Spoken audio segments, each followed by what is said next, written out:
예레미야 41장 1절부터 3절까지 교독하겠습니다.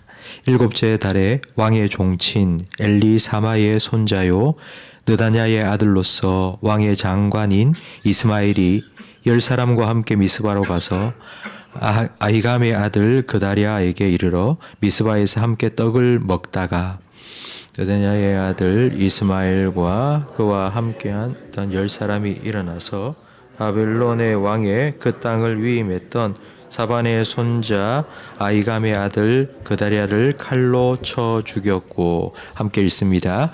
이스마엘이 또 미스바에서 그다랴와 함께 있던 모든 유다 사람과 거기에 있는 갈대아 군사를 죽였더라. 아멘. 오늘 본문에는 두 사람이 등장합니다.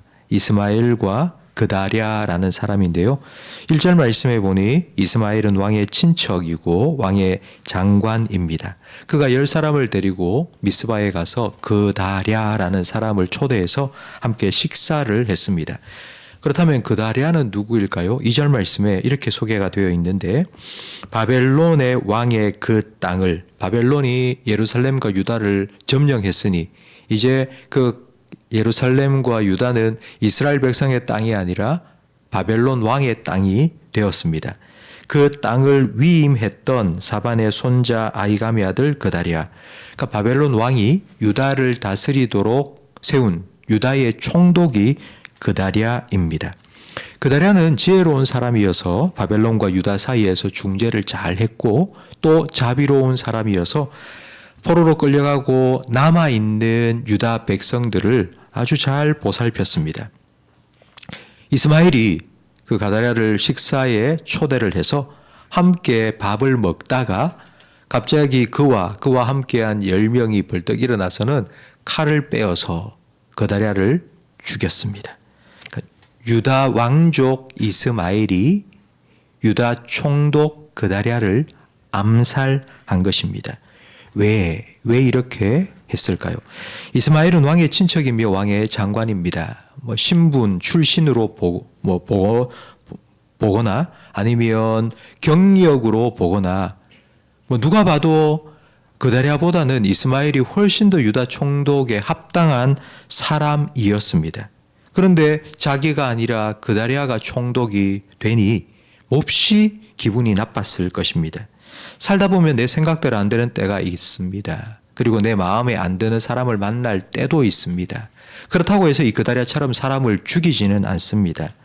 이스마엘이 이렇게 그다랴를, 유다 총독을, 바벨론 왕이 임명한 총독을 죽일 수 있었던 이유가 두 가지가 있는데, 첫 번째는 그에게 그럴 만한 힘이 있었기 때문입니다. 그는 유다 장관입니다. 그다랴만 죽인 것이 아니라 3절 말씀에 보니 그다랴와 함께 내려온 모든 유다 사람들도 죽였고, 그곳에 주둔하고 있던 갈대아 군대, 바로 바벨론 군대입니다. 그 군인까지도 다 죽였습니다.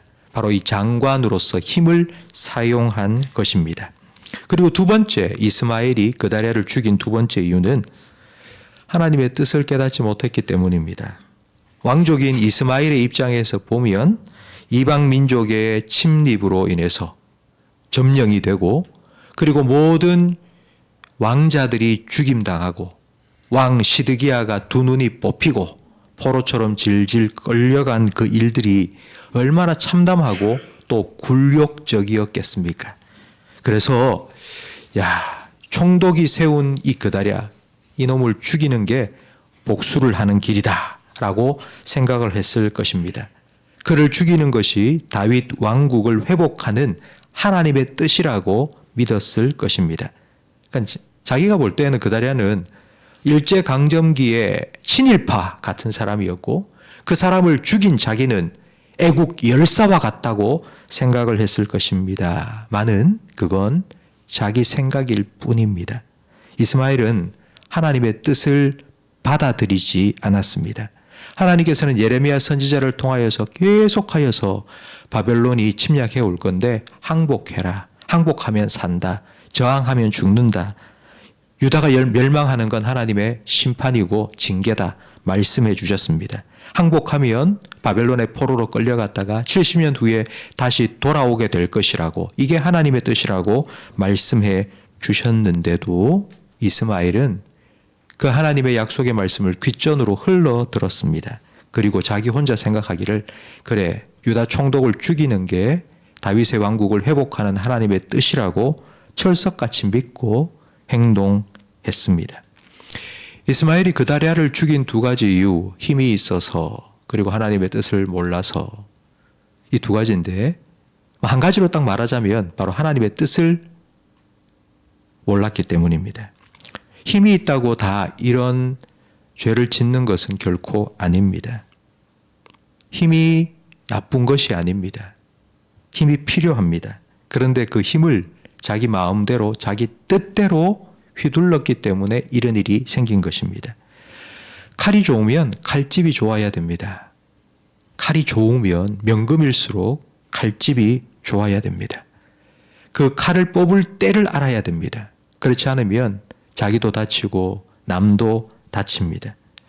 우리는 예수님께서 십자가 위에서 자기가 할 수 있는 권력이 있다는 걸 분명히 우리는 말씀을 통하여 알고 있습니다. 지금 당장이라도 12군단이 넘는 하늘의 천사의 군대를 동원해서 나를 죽이려고 하는 모든 사람들을 쓸어버릴 수 있지만 나는 그렇게 하지 않는다. 왜냐하면 내가 그렇게 한다면 내 아버지의 뜻이 어떻게 이루어지겠냐고 할 수 있는 힘이 있었지만 그 힘을 사용하지 않으셨습니다.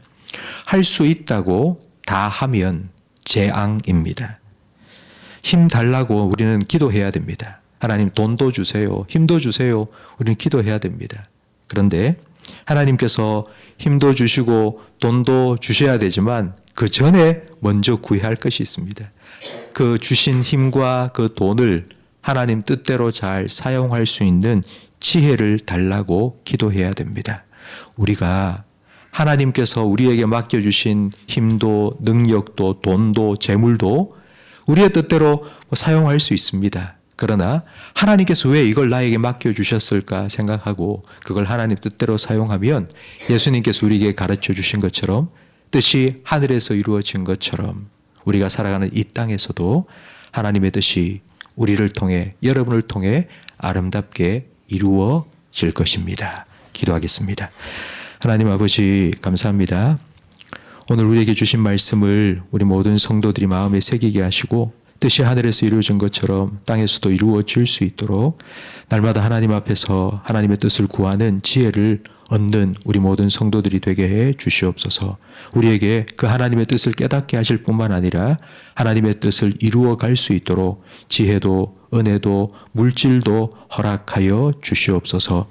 하나님 주신 힘과 능력과 돈과 물질을 하나님의 뜻을 따라 아름답게 사용함으로써 우리를 통해 하나님의 뜻이 이루어지고 하나님의 나라가 이 땅에 임하게 해 주시옵소서. 예수님 이름으로 기도합니다. 아멘.